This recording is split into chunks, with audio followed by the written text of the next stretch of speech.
Assalamualaikum warahmatullahi wabarakatuh. Selamat datang di channel saya. Di video kali ini saya akan mengulas tentang sejarah film Sang Pencerah.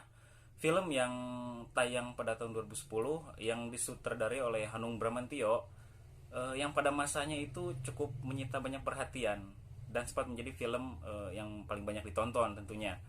Nah, walaupun film ini agak jadul, tapi kayaknya menarik untuk di-up kembali apa fakta yang ada di balik film tersebut, bagaimana sejarahnya. Nah, untuk kalian yang menonton video ini, sebelum melanjutkan, jangan lupa like and comment, subscribe juga.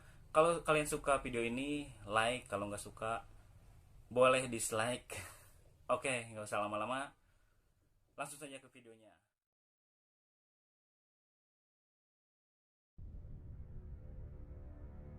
Mamartika kang kawah adi ari-ari getih peser kadangku papat kali mau pancer ewang-ewang aku jabang bayine temon sak. Mengingat kondisi yang sedang memprihatinkan sekarang, Sang Pencerah adalah film drama tahun 2010 yang disutradarai oleh Hanung Bramantyo berdasarkan kisah nyata tentang pendiri Muhammadiyah Ahmad Dahlan.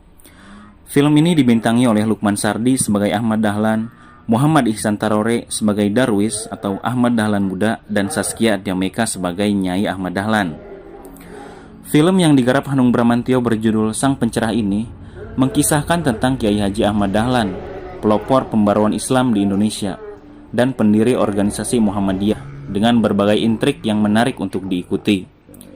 Dengan durasi tayang selama 120 menit, film yang menggunakan setting Yogyakarta tempo dulu ini, yaitu tempat asal Dahlan dilahirkan. Dalam silsilah, Dahlan termasuk keturunan ke-12 dari Maulana Malik Ibrahim, seorang wali besar dan terkemuka dari Wali Songo. Dilatar belakangi dari kebiasaan masyarakat Jawa yang terbiasa menjalankan tradisi keagamaan pengaruh dari budaya, dengan anggapan tradisi yang dijalankan itu juga dari ajaran agama Islam. Melihat kondisi masyarakat seperti itu, Muhammad Darwis atau nama kecil dari Ahmad Dahlan sebelum menunaikan ibadah haji sangatlah gundah.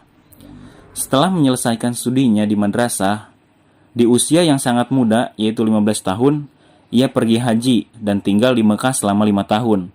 Selama di Mekah, selain digunakan untuk memperdalam ilmu, Dahlan mulai berinteraksi dengan pemikiran-pemikiran pembaharu dalam Islam, seperti Muhammad Abduh Al-Afghani, Rashid Rinda, Ibnu Taimiyah, dan lain-lain. Ketika melaksanakan rukun Islam kelima inilah, ia mengganti namanya menjadi Ahmad Dahlan. Banyak ide-ide pembaharuan yang beliau cetuskan, dari arah kiblat yang sebelumnya menghadap ke Afrika menjadi ke Ka'bah di Mekah, hingga sistem model pendidikan yang beliau kembangkan saat itu. Di tengah-tengah lembaga pendidikan yang belum memadai, selain masalah keimanan dan pendidikan, perjuangannya juga dilakukan dalam bidang sosial. Ia sering melakukan hal-hal yang menurut sebagian ulama pada masa itu tidak sejalan dengan ajaran Islam, sehingga ia dituduh sebagai kiai kafir karena meniru cara-cara barat. Berbagai pembaharuan membuat para kiai gusar, termasuk Kiai Penghulu Khalil Kamaluddiningrat, penghulu Masjid Agung Kauman. Di tengah pergumulan kemarahan emosi yang memuncak, Kiai Penghulu memerintahkan untuk membongkar surau yang dibuat Ahmad Dahlan, dikarenakan arah kiblat yang digunakan 24 ke barat laut. Surau Dahlan itu sekaligus dianggap mencederai tradisi yang berlalu ketat di Yogyakarta. Meski demikian, Kiai Haji Ahmad Dahlan tetap pada pendiriannya. Bahkan, ia sukses menyampaikan pesan penting dari inti surat Al-Ma'un yang menjadi gerakannya dalam mengelola sebuah masyarakat yang mengalami kemiskinan, kesengsaraan untuk memperoleh kesejahteraan sekaligus kesehatan. Kiai Haji Ahmad Dahlan semasa hidupnya juga pernah menjadi khatib, yaitu juru khutbah dari Masjid Kesultanan Yogyakarta, menggantikan ayahnya.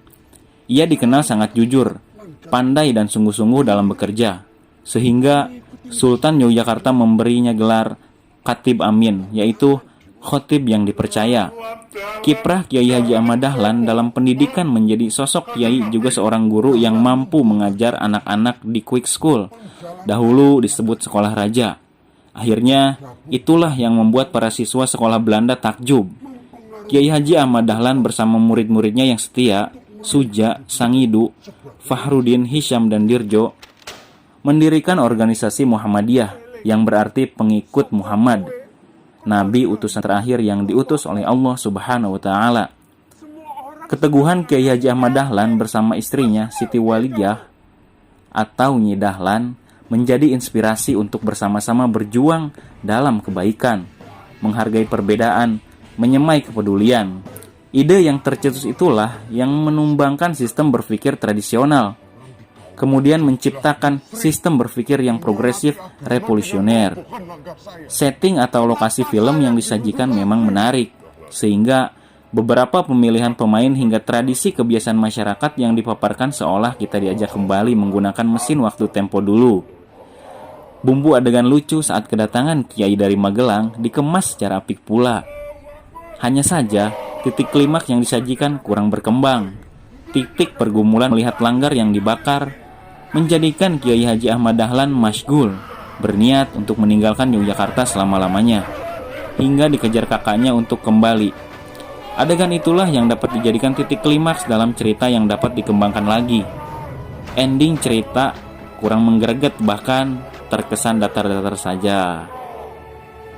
Nah, ketika banyak orang kembali membuka lembaran sejarah untuk menemukan sosok teladan untuk menjadi inspirasi, maka ada satu pertanda yang harus menjadi alarm bagi keyakinan kita, yakni betapa kita sedang dilanda krisis kepemimpinan yang sudah akut.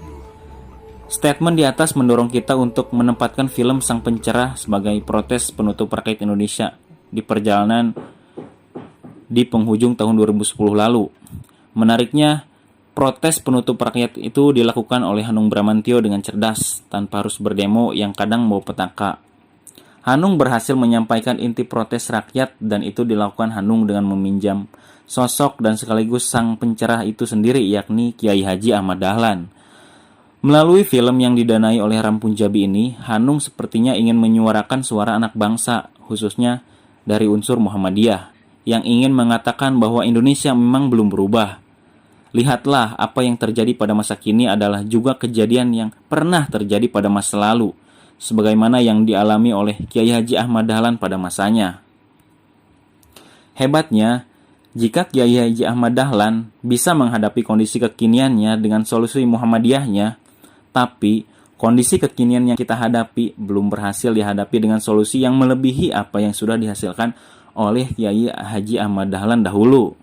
Sedihnya, jika mencermati pendekatan para tokoh saat ini dalam menghadapi masalah justru lebih mundur dibandingkan dengan pendekatan yang dilakukan oleh Kiai Haji Ahmad Dahlan. Saling tuduh, saling jegal, saling pelintir menjadi wajah kepemimpinan kita saat ini. Betul tidak? Ini pesan utama yang menurut saya ingin disampaikan oleh film Sang Pencerah. Sayangnya, dari tokoh-tokoh yang sudah menonton film ini tidak keluar satu statement yang menggerakkan dan mengandung nilai-nilai kepemimpinan sebagai pemimpin bangsa saat ini, melainkan hanya sekedar memberi nilai angka. Mungkin kita bisa berapologi bahwa apa yang terjadi hari ini masih sama dengan kejadian pada masa lalu. Hanya bagian dari hukum petualangan sejarah saja. Tapi jurus elak ini menjadikan tidak elok jika dihadapkan dengan sifat keledai yang kerap jatuh di lubang yang sama. Apa kita mau disamakan dengan keledai? Tentu saja tidak.